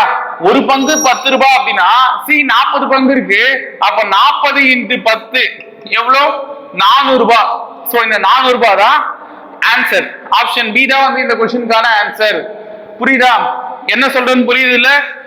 ஃபர்ஸ்ட் a/b/c நீ வந்து ஒரே காமனா கொண்டு வந்த பிறகுதான் நீ சம் போடணும். சரியா? ஒரு பங்கு 10 ரூபாய்னா C வந்து 40 பங்கு இருக்கு. சோ 40 × 10 400 ரூபாய். அதாவது ஆப்ஷன் பி தான் வந்து இந்த क्वेश्चनக்கு ஆன்சர். நெக்ஸ்ட் क्वेश्चन பாப்போமா? அடுத்த क्वेश्चन பாருங்க. the average of 3 boys is 25 years. So 3 பேரோட ஆவரேஜ் வந்து கொடுத்திருக்காங்க. சரிங்களா? நான் அதுக்கு 3 பேர் வந்து a + b + c ன்னு வச்சுக்கிறேன். 3 பேர், அவங்களுடைய ஆவரேஜ் வந்து எவ்வளவா? 25 வருஷமா. சரிங்களா? சோ அப்ப 3 பேரோட டோட்டல் 3 பேருமே சேர்த்து 75 வயசு இருக்கும். கரெக்ட்டா? பாருங்க, a + b + c ஓட ஆவரேஜ் வந்து எவ்வளவா? 25 வருஷம். சோ 3 பேரோட டோட்டல் மொத்தம் வந்து எவ்வளவு இருக்கும்? 75 வயசு இருக்கும். சரியா? இதுல அவங்க ரேஷியோ கொடுத்துருக்காங்க பாருங்க, 3:5:7 அப்படின்றது தான் அவங்க கொடுத்துருக்கிற ப்ரொஃபஷன், வயசோட விகிதம் அப்படின்னு கொடுத்துருக்காங்க. சரியா? சோ ரேஷியோ பிரகாரம் போட்டுங்களேன். பாருங்க 3:5:7. சோ இந்த ரேஷியோ ஆட் பண்ணா 12 5. சோ 5 பங்குக்கான மதிப்பு தான் 75. சரியா? 5 பங்குக்கான மதிப்பு 75. இதை ஆட் பண்ணிக்கப்பா இந்த ரேஷியோவை, வேற ஒண்ணும் இல்ல. இது 3x, இது 5x, இது 7x. 7 கூட்டினா 12, 12 3 5. சோ 5 பங்குக்கான மதிப்பு 75 அப்படின்னா ஒரு பங்குக்கான மதிப்பு 5. ஒரு 5 5 5 5 வந்து 75. சோ x வந்து 5, அதாவது ஒரு பங்கு வந்து 5. சரியா? அவங்க கொஸ்டின் என்ன கேக்குறாங்க, இவற்றில் சிறியவரின் வயது என்ன அப்படின்னு கேக்குறாங்க. சிறியவர் அப்படின்றது யாருன்னு கேட்டீங்கன்னா இந்த 3 பங்கு தானே இல்ல சின்ன வேல்யூ. இது 5 பங்கு, இது 7 பங்கு, இது பெரிய வேல்யூ, இது சின்ன வேல்யூன்றது 3 பங்கு. சரியா? அப்ப ஒரு பங்கு 5 அப்படின்னா 3 பங்கு 3 5. சோ சின்னவரோட வயசு வந்து என்னவா இருக்கும்ல, 5 வயசா இருக்கும். சரியா? சிறியவரோட வயசு. லாஜிக் புரியுதா? ஃபர்ஸ்ட் என்ன பண்றோம், 3 பேரோட சராசரி அப்படின்னும் போது 25. சரியா? இந்த 3 25 பெருக்குனா 75 அப்படின்றது தான் 3 பேரோட மொத்த வயசு. சரியா? சோ மொத்த வயசு இங்க பாருங்க, ஒருத்தரோட வயசு 3 பங்கா இருக்கு, இன்னொருத்தரோட வயசு 5 பங்கு, இன்னொருத்தர் 7 பங்கு. 3 கூட்டினா 5 பங்கோட வயசு 75, ஒரு பங்கோட வயசு 5. இல்ல சிறியவர்னு கேட்டனால 3 பங்கு கேக்குறாங்க. அப்ப 3 × 5 5 அப்படின்றது தான் ஆன்சரு. அதாவது ஆப்ஷன் ஏ வந்து கரெக்டான ஆன்சர். ஓகேவா? நெக்ஸ்ட் क्वेश्चन பாப்போமா? அடுத்த क्वेश्चन பாருங்க, price of scooter and TV are in the ratio 7:5. சரியா? ஸ்கூட்டருக்கும் டிவிக்குமான ரேஷியோ, ஸ்கூட்டர் S, டிவி வந்து நான் T ன்னு வெச்சுக்கிறேன். சரியா? if the scooter cost is ₹8,000 more than a TV அப்படின்னு கொடுத்திருக்காங்க. சோ டிவியை விட ஸ்கூட்டரோட காசு வந்து எவ்வளவு இருக்கும், 8,000 ரூபாய் அதிகமா இருக்கும். புரியுதா? பாருங்க, 7 பங்கு வந்து ஸ்கூட்டர் காசுப்பா, 5 பங்கு வந்து யாரு, டிவி காசு. ஓகேவா? அப்ப 7 பங்குனா 7x, 5 பங்குனா 5x. ஓகேவா? எவ்வளவு அதிகமா இருக்கும், 8,000 ரூபாய் அதிகமா இருக்கும். சோ 7 பங்குல இந்த 5 பங்கு கழிச்சு வரதுதான் இந்த 8,000 ரூபாய்க்கு ஈக்குவல். கரெக்ட் தானே? புரியுதா? இது 7 பங்கு ஸ்கூட்டர் காஸ்ட், இது வந்து 5 பங்குன்றது டிவி காஸ்ட். சரியா? 7 பங்குல இருந்து 5 பங்கு கழிச்சு வரதுதான் இந்த 8,000 ரூபாய் அதிகமா இருக்குன்னு சொல்லியிருக்காங்க. அப்ப அந்த 2 பங்குக்கான வேல்யூ தான் 8,000 ரூபாய். சரியா? அப்போ அந்த 2 பங்குக்கான வேல்யூ, 7 பங்குல 5 பங்கு போச்சுன்னா 2 பங்குக்கான வேல்யூ 8,000 ரூபாய் அப்படின்னா ஒரு பங்குக்கான வேல்யூ 4,000 ரூபாய் இருக்கும். சரியா? ஒரு பங்குக்கான வேல்யூ எவ்வளவு, 4,000 ரூபாய் இருக்கும். சோ क्वेश्चन என்ன கேக்குறாங்க, find the price of TV. டிவியோட பிரைஸ் என்னன்னு கேக்குறாங்க. ஒரு பங்கு 4,000 ரூபாய், அவங்க டிவியோட விலை வந்து குத்துருக்குது 5 பங்குன்னு. சோ 5 × 4,000 போட்டா 20,000 ரூபாய் தான் வந்து டிவியோட காஸ்டா இருக்கும். புரியுத லாஜிக்கு? இதை விட, அதாவது டிவியோட விலையை விட ஸ்கூட்டரோட விலை எவ்வளவு அதிகமா இருக்கும், 8,000 ரூபாய் அதிகமா இருக்கும். அதனால தான் நான் கழிச்சுக்கிட்டேன். சரியா? அப்ப 7 பங்குல இருந்து 2 பங்கு கழிச்சா, சரி 5 பங்கு கழிச்சா 2 பங்கு, 2 பங்கு தான் 8,000 ரூபாய். சரியா? அப்ப ஒரு பங்கு 4,000 ரூபாய். क्वेश्चन என்ன கேக்குறாங்க, டிவியோட காசு நான் ஒரு பங்கு 4,000 ரூபாய்னா 5 பங்கு 20,000 ரூபாய். சோ ஆப்ஷன் வந்து எவ்வளவு, பி தான் வந்து ஆப்ஷன் ரைட். சரியா? நெக்ஸ்ட் क्वेश्चन வந்து பாப்போமா? சோ அடுத்த क्वेश्चन பாருங்க, A/B equal to 8:5, B/C 5:8, C/D 4:5, A/D ஓட மதிப்பு என்னன்னு கேக்குறாங்க. இந்த டைப் கேட்டாங்கன்னா இதுக்கு ஒரு சின்ன ஷார்ட்கட் இருக்குங்க. ஒண்ணுமே வேணாம், A/B into B/C into C/D. இதை கேன்சல் பண்ணுங்களேன். B யும் B யும் கேன்சல், C யும் C யும் கேன்சல். என்ன வரும், A/D ன்னு வரும். இது ஆட்டோமேட்டிக்கா நம்ம என்னன்னு சொல்லலாம், A/D ன்னு சொல்லலாம்ல. சோ இந்த டைப் புரியுதா? இதே மெத்தட்ல தான் நான் இதை போறேன். 8/15 பெருக்கல் 5/8 பெருக்கல் 4/5. இல்ல எது கேன்சல் ஆகும், 5 5 கேன்சல், 8 8 கேன்சல். சோ மேல என்ன ஆன்சர் இருக்குன்னு கேட்டீங்கன்னா 4, கீழே 15 இருக்கு. ஓகேவா? இது ரெண்டுமே கேன்சல் ஆகுமா? ஆகாது இல்ல. சோ அப்போ 4/15 4:15 அப்படின்னு சொல்லலாம். ஆப்ஷன் பி தான் வந்து இந்த கொஸ்டினுக்கான ஆன்சர். ஓகேவா? ஆப்ஷன் பி தான் இந்த கொஸ்டினுக்கான ஆன்சர். A/D கேட்டா மட்டும் இந்த டைப் யூஸ் பண்ணீங்க. சரியா? பெருக்கல்ல அப்படியே எழுதிங்க. கான்செப்ட் புரியுதா? இத அப்படியே 1/1 எழுதி பெருக்கல்ல எழுதிங்க. கேன்சல் பண்ணா A/D கிடைச்சிடும். ஓகேவா? நெக்ஸ்ட் क्वेश्चन பாப்போமா? பாருங்க, the ratio of two numbers 4:7. so ரெண்டு நம்பரோட ரேஷியோ 4:7. அது அவ்வெண்களுடன் 10 கழிக்கும் போது, அந்த எண்களோட 10 கழிக்கும் போது எனக்கு என்ன கிடைக்குதா? 1:2 அப்படின்ற ரேஷியோ கிடைக்குதான். அப்போ 1/2 எழுதிக்கலாம். புரியுதா? 4 பங்கு 7 பங்குபா. 4:7 அப்படின்ற ரேஷியோல 10 1 கழிக்கும் போது எனக்கு 1/2 அப்படின்ற ரேஷியோ கிடைக்குது. 1:2 என்ற ரேஷியோ. சோ இதுல எக்ஸுக்கான மதிப்பு என்னன்னு ஃபர்ஸ்ட் கண்டுபிடிப்போம். சரியா? கிராஸ் மல்டிப்ளை பண்ணுங்க. 2 4 8. So 8x 2 10 20 equal to 1 7. அப்ப 7x 1 10 10. சரியா? இப்ப எக்ஸ் எல்லாம் ஒரு சைடு எடுத்துக்க, நம்பர்லாம் ஒரு சைடு எடுத்துக்க. அப்ப 8x minus 7x equal to -10 plus 20. ஏன் இந்த -20 அந்த சைடு போச்சுன்னா பிளஸ் 20 ஆயிடும். சரியா? அப்போ 8xல ax போச்சுன்னா 1x, 20ல 10 கழிச்சா 10. சோ ஒரு பங்குக்கான மதிப்பு வந்து எவ்வளவு? 10ன்னு இருக்கு. சோ क्वेश्चन வந்து என்ன கேக்குறாங்கன்னு பாருங்களேன். பெரிய எண்ணை காண்க, the greater number அப்படின்னு கேக்குறாங்க. ஒண்ணு இல்லைங்க, 4:7 தான் அவங்க கொடுத்திருக்க ரேஷியோ. இதுல பெரிய எண் எது? 7 பங்கு. சரியா? சிறிய எண் 4 பங்கு. சோ அப்ப 7 பங்கு அப்படின்னும் போது 7 × 10 70. சோ 70ன்றது ஆப்ஷன் பி. ஆப்ஷன் பி தான் இந்த क्वेश्चनக்கான ஆன்சர். புரியுதா? ரொம்ப ஈஸியான சம்மு. லாஜிக் படி போடணும். ஒவ்வொன்று எண்ணுடன் 10 கழிக்க அப்படின்றனால இங்க 10 கழிச்சேன். இதே 10 கூட்ட add 10 on both sides அப்படின்னு சொல்லியிருந்தாங்கன்னா நீ என்ன பண்ணிருப்ப? 10 வந்து ஆட் பண்ணிருப்ப. ஓகேவா? கழிக்க அப்படின்னு சொன்னதால மைனஸ் பண்ற. அந்த லாஜிக் தெரிஞ்சுக்கணும். அப்படி கழிச்சா எனக்கு 1/2ன்ற ரேஷியோ கிடைக்குது. இல்ல இருந்து எக்ஸ கண்டுபிடி, அதுக்கப்புறம் என்ன கேக்குறாங்களோ அதை கண்டுபிடி. இங்க பெரிய எண் கேட்டனால நான் பெரிய ரேஷியோ எடுத்துக்கிட்டேன். சின்ன எண் கேட்டிருந்தா 4ஆல பெருக்கிருப்பேன். சரியா? நெக்ஸ்ட் क्वेश्चन பாப்போமா? அடுத்த क्वेश्चन பாருங்க. ஒரு school, in a school the ratio of boys and girls is 4:5. so ஒரு ஸ்கூல்ல ரேஷியோ கொடுத்திருக்காங்க 4:5ன்றனால நான் 4x 5x ன்னு எடுத்துக்கிறேன். when 100 girls leave the school. இங்க பாருங்க, 100 girls வந்து என்ன பண்றாங்க? அந்த ஸ்கூலை விட்டு போறாங்க. அப்ப போறாங்கன்னா கம்மியாகுதுன்னு தானே அர்த்தம், குறையுதுன்னு அர்த்தம். யாரு? கேர்ள்ஸ் தான் போறாங்க. இங்க 4:5 அப்படின்னு ரேஷியோ கொடுத்தாங்கல்ல, இல்ல 4 பங்குன்றது பாய்ஸ், 5 பங்குன்றது கேர்ள்ஸ். சரியா? அப்போ இந்த 5 பங்குல தான் 100 பேர் குறையிறாங்க, 100 பேர் போறாங்க. லீவ் த ஸ்கூல்னா என்ன அர்த்தம்? இந்த ஸ்கூலை விட்டு போறாங்க. சரியா? அப்போ 100 கழிச்சுக்கிறேன். ஏன்னா இந்த ஸ்கூல்ல இல்ல அவங்க, கழிச்சுக்கிறேன். அப்படி கழிச்சா எனக்கு என்ன ரேஷியோ கிடைக்குதா?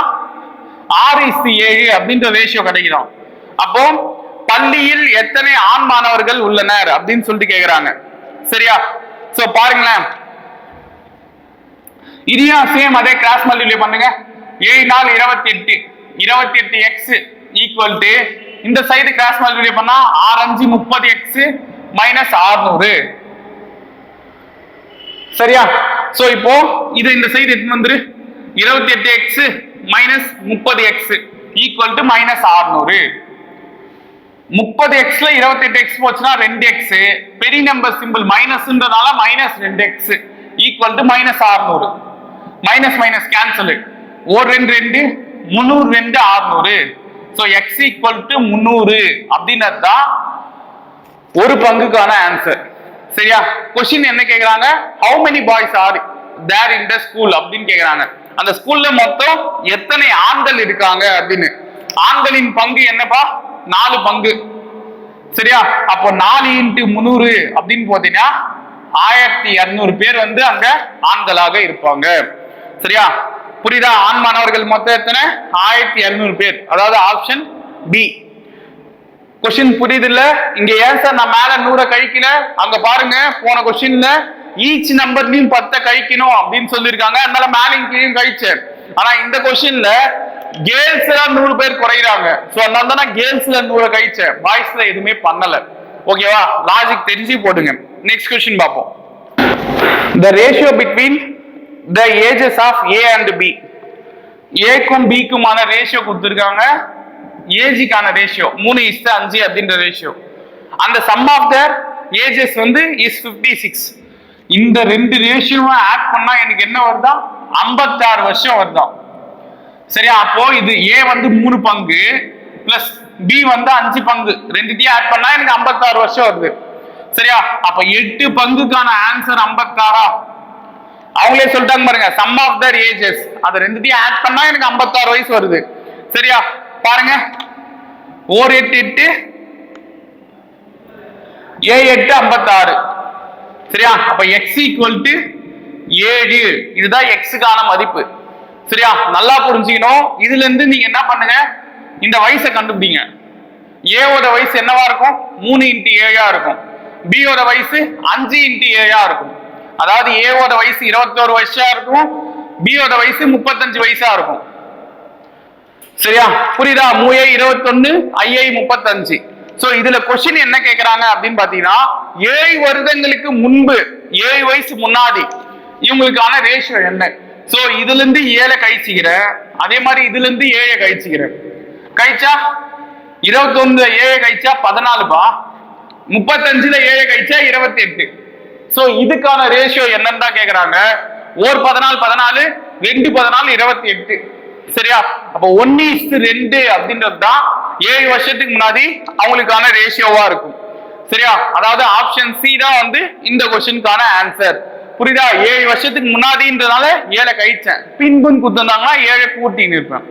லாஜிக் தெரியணும். சரியா? நெக்ஸ்ட் கொஸ்டின் பாப்போமா? அடுத்த கொஸ்டின் பாருங்க. The average of 12 numbers. 12 பேரோட ஆவரேஜ் வந்து எவ்வளவா? 15 அப்படின்னு சொல்லியிருக்காங்க. சரிங்களா? அப்ப அவங்களுடைய டோட்டல் வந்து என்னவா இருக்கும் அப்படின்னு கேட்டீங்கன்னா, 12யும் 5யும் இருக்குன்னா 180 தான் அவங்களுடைய டோட்டல். சரியா? ஆவரேஜ் வந்து 12 பா. சரியா? இது எப்படி சொல்லலாம்னா, 1ல இருந்து 12 பேரோட ஆவரேஜ் வந்து எவ்வளோவா? 15. சோ இத 12 பேரோட மொத்தம் எவ்வளவு இருக்கும்னா, இது ரெண்டுத்தையும் நீங்க குறுக்கு பெருக்கல் பண்ணாதான் வரும். சரியா? அப்ப 180. அதே மாதிரி வேற என்ன கொடுத்திருக்காங்க? Average of the first 2. So first 2 பேரோட ஆவரேஜ் வந்து என்னவா இருக்கும்? 14. சரியா? ஃபர்ஸ்ட் 2 மெம்பர்ஸோட ஆவரேஜ் வந்து எவ்வளவா இருக்கு? 14. சோ அவங்களுடைய டோட்டல் என்னவா இருக்கும் அப்படின்னு கேட்டீங்கன்னா, 14 × 2 28 இருக்கும். இங்க எப்படி 12 பேரையும் 5 பேரையும் பெருக்கினியோ, அதே மாதிரி இங்க 14 2 பெருக்குனா 28 தான் அவங்களுடைய டோட்டலா இருக்கும் மொத்தம். சரியா? சோ கொஸ்டின் என்ன கேக்குறாங்க அப்படின்னு கேட்டீங்கன்னா, what is the average of the rest அப்படின்னு. சோ மொத்தம் 12 பேர்ப்பா. 12 பேரோட ஆவரேஜ் வந்து 15, அவங்களுடைய டோட்டல் வந்து 180. இதுல ஃபர்ஸ்ட் 2 பேரோட ஆவரேஜ் 14, அவங்களுடைய டோட்டல் 28. இத கழிச்சா என்ன வரும்? 152. இதுதான் மீதி இருக்கிறதுக்கான டோட்டல். சரியா? இவங்களுக்கான ஆவரேஜ் என்ன இதுதான் கேக்குறாங்க. சரியா? இந்த 152ன்றது 12 பேர்ல 2 பேரை கழிச்சா மீதி எத்தனை பேர் இருப்பாங்க? 10 பேர் இருப்பாங்க. ரெஸ்ட்னா நான் மீதி இருக்கிறவங்கள கேக்குறாங்க. மீதி இருக்கிற 10 பேரோட ஆவரேஜ் என்ன அப்படின்னு கேக்குறாங்க. நல்லா புரிஞ்சுக்கணும். 152ன்றது அந்த 10 பேரோட டோட்டல் சம்மு. சரியா? அதாவது மேல நம்ம கூட்டுவோம் பாத்தியா ஆவரேஜ்ல, அந்த சம்மு 182. அவங்களுக்கான இது ஆவரேஜ் அப்படின்னும் போது 10ஆல வகுக்கணும். ஏன் 10ஆல வகுக்கணும்? இங்க எத்தனை பேர் இருக்காங்க? 12 பேர் வந்து சொன்னது, அதுல 2 பேருக்கான ஆவரேஜ் தந்தாங்க, மீதி 10 பேர் தான் இருப்பாங்க. அந்த 10 பேரை நான் கீழே வகுத்தா 15.2 அப்படின்றது தான் ஆவரேஜ். சரியா? 5.2.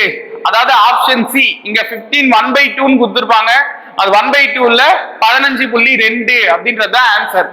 ஓகேவா? Option C. நெக்ஸ்ட் क्वेश्चन பாப்போம். பாருங்க, find the average of first 40 natural number.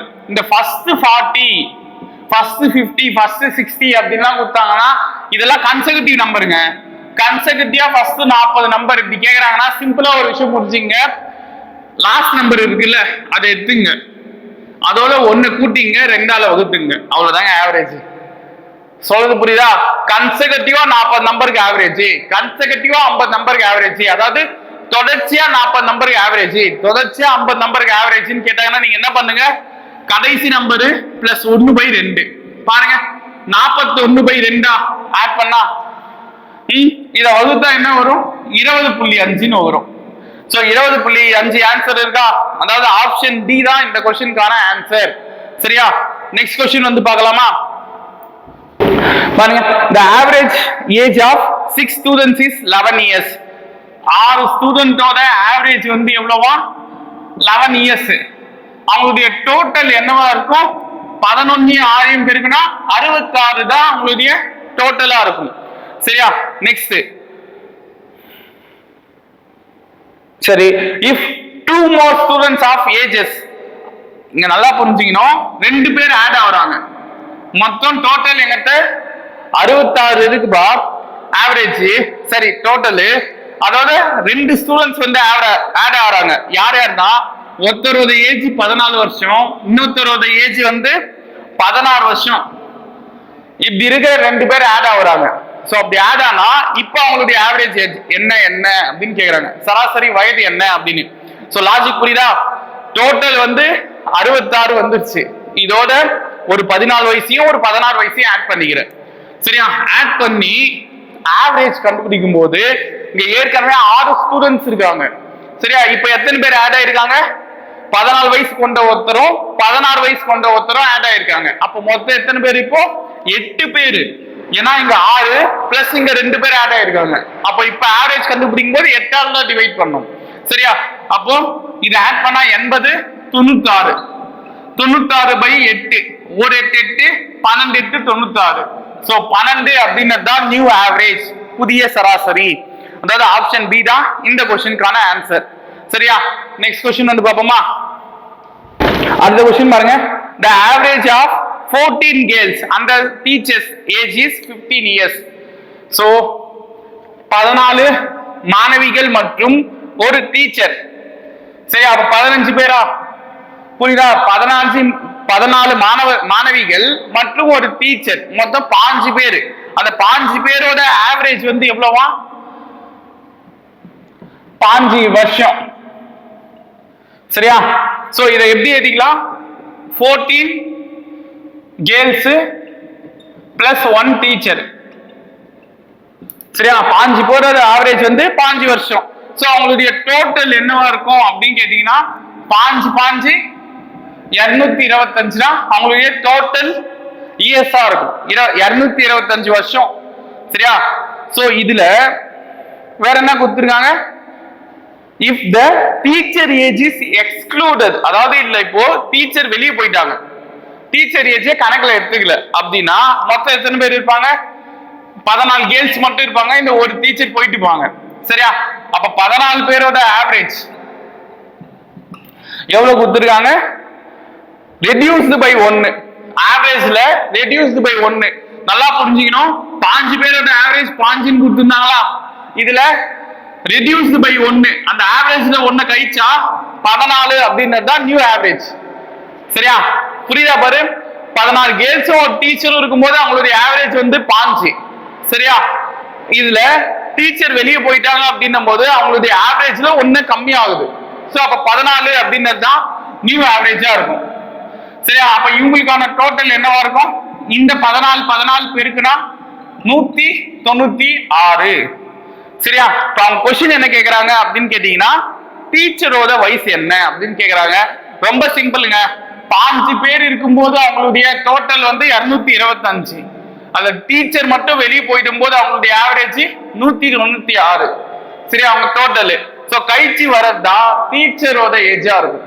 ஓகேவா? இது 5 பேர் டீச்சரும் இருக்கும்போது, இது டீச்சர் வெளியே போகும்போது அவங்களுடைய டோட்டல், கழிச்சு வரதுதான் டீச்சரோட ஏஜா இருக்கும். சரியா? சோ அப்ப பாருங்க 29 வயசு கரெக்டா, இத கழிச்சா 29ன்னு வரும். அப்ப டீச்சருக்கான வயசு வந்து 29 வருஷமா இருக்கும். சரியா, அதாவது ஆப்ஷன் சி தான் இந்த क्वेश्चनக்கான ஆன்சர். புரியுதா? நெக்ஸ்ட் क्वेश्चन வந்து பாப்போமா. அடுத்த क्वेश्चन பாருங்க. A B C D E are 5 consecutive odd numbers, their average is அப்படினு கேட்டிருக்காங்க. சரி பாருங்க, ஆவரேஜ் சராசரி வேணும் அப்படின்னா நீ என்ன பண்ணலாம், A plus B plus C plus D plus C by 5 இதுதான் ஆவரேஜ். 5 பேர் வருது அப்படின்றாங்க. சரியா, இதுல நான் ஃபர்ஸ்ட் பேரை ஏன்னு எடுத்துக்கிறேன். சரியா, ஏக்கான ஆவரேஜ் ஏவே தான், பிக்கான ஆவரேஜ் A plus 2ன்னு எடுத்துக்கிறேன். ஏன் சார் 2 எடுத்துக்கிறேன் அப்படின்னு கேட்டீங்கன்னா, சப்போஸ் ஏக்கு நான் 1ன்னு கொடுக்குறேன்னு வச்சுங்களேன், பி என்ன ஆகும் 1 plus 2ன்னு ஆகி 3ன்னு ஆகும். கரெக்டா, அப்ப சி என்ன எடுத்துக்கலாம் 1 plus C equal to A plus 4ன்னு எடுத்துக்கிறேன். அப்ப 1 plus 4 5. அதே மாதிரி D வந்து A plus 6ன்னு எடுத்துக்கிறேன். அப்போ D வந்து என்ன வரும் 1 plus 6 7. பாருங்க, கன்செகட்டிவ் ஆட் நம்பர்ஸ், அடுத்தடுத்த ஒற்றைப்படை எண்கள் 1 3 5 7. கரெக்டா, அப்ப நம்ம இப்படிதான் இந்த லைன்ல தான் எடுத்துக்கணும். E வந்து அப்ப என்ன எடுத்துக்கணும் A plus 8 1 plus 8 9 நீங்க வரும். 1 3 5 7 9ன்னு. சோ அப்போ A க்கு பதிலா A வே தான், B க்கு பதிலா A plus 2, C க்கு பதிலா A plus 4, D க்கு பதிலா A plus 6, E க்கு பதிலா A plus 8 divided by 5. ஓகேவா, இல்ல மொத்தம் 2 3 4 5 5 A இருக்கு பிளஸ் 2 4 6 6 12 12 8 20 by 5. ஓகேவா, இல்ல 5 காமனா வெளிய எடுத்தா A plus 4 divided by 5. 5 5 cancel. எப்படி வந்துச்சு, 5 வாய்ப்பால பொதுவா எடுத்துக்கிறோம்பா. 5 வெளிய எடுத்தா இங்க A மட்டும் இருக்குமா, இங்க I 4 20. சரியா, அதனால தான் நான் 5 காமனா வெளிய எடுத்துட்டேன். பாருங்க, இந்த 5 5 கேன்சல். A plus 4 அப்படின்றது தான் ஆன்சர். சரியா, A plus 4 இருக்கா, அதாவது ஆப்ஷன் டி, அதுதான் இந்த क्वेश्चनக்கான ஆன்சர். சரியா, லாஜிக் தெளிவா புரிஞ்சின் போது இல்லனா ஆன்சர் வராது. கன்செகட்டிவ் ஆட் நம்பர்ஸ், நான் ஏன் இந்த A plus 2 A plus 4 A plus 6 A plus 8 ன்னு எடுத்தேன், ஏனா நீ சப்ஸ்டிட் பண்ணும்போது ஆன்சர் கரெக்டா வரணும். ஏக்கு நீ 1ன்னு கொடுக்கறனா 1 plus 2 3. சரியா, 1 plus 4 5, 1 plus 6 7, 1 plus 8 வந்து 9. சரியா, சோ இந்த லைனப்ல நீ போட்டா மட்டும்தான் உனக்கு ஆன்சர் வரும். ஏன்னா அவங்களே சொல்லிட்டாங்க இங்க வர ஆன்சர் கன்செகட்டிவ் ஆட் நம்பர்ஸ். பார், 1க்கு அடுத்த நம்பர் 3, 3க்கு அடுத்த நம்பர் 5, 5க்கு அடுத்த ஆட் நம்பர் வந்து 7, 7க்கு அடுத்த ஆட் நம்பர் 9. சோ அந்த லாஜிக்ல போடணும். ஓகேவா, A plus 4 அப்படின்றது தான் சராசரியா இருக்கும். சோ நெக்ஸ்ட் क्वेश्चन பாப்போம். அடுத்த क्वेश्चन பாருங்க. 2 coins are tossed together, what is the probability of getting different faces on the coins அப்படின்னு கொடுத்திருக்காங்க. சோ ரெண்டு காயினை டாஸ் பண்றாங்க. ரெண்டு காயினை டாஸ் பண்ணும்போது ரெண்டுமே தலையா வர வாய்ப்பு இருக்கு. சரியா, ரெண்டுமே பூவா வர வாய்ப்பு இருக்கு. ஓகேவா, ஒன்னு தலை ஒன்னு பூவா வர வாய்ப்பு இருக்கு. இன்னொன்னு ஃபர்ஸ்ட் பூவா வந்து ரெண்டாவது தலையா வர வாய்ப்பு இருக்கு. புரியுதா, ரெண்டு காயின் டாஸ் பண்ணும்போது ரெண்டுமே தலையா வரலாம், ரெண்டுமே பூவா வரலாம்.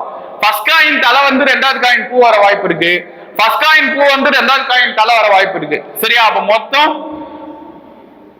எஸ் வந்து 4 இது வருது. சரிங்களா, சோ அப்ப n of s வந்து பாத்தீங்கன்னா எவ்வளவு இருக்கும் 4ன்னு இருக்கும்.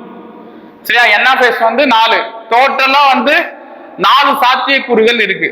சரியா, இதுல நம்ம क्वेश्चन என்ன கேக்குறாங்க, இரண்டு நாணயங்கள்லயும் வெவ்வேறு முகங்கள், அதாவது ஒன்னு தலை வந்தா இன்னொன்னு பூ, ஒன்னு பூ வந்தா இன்னொன்னு தலை.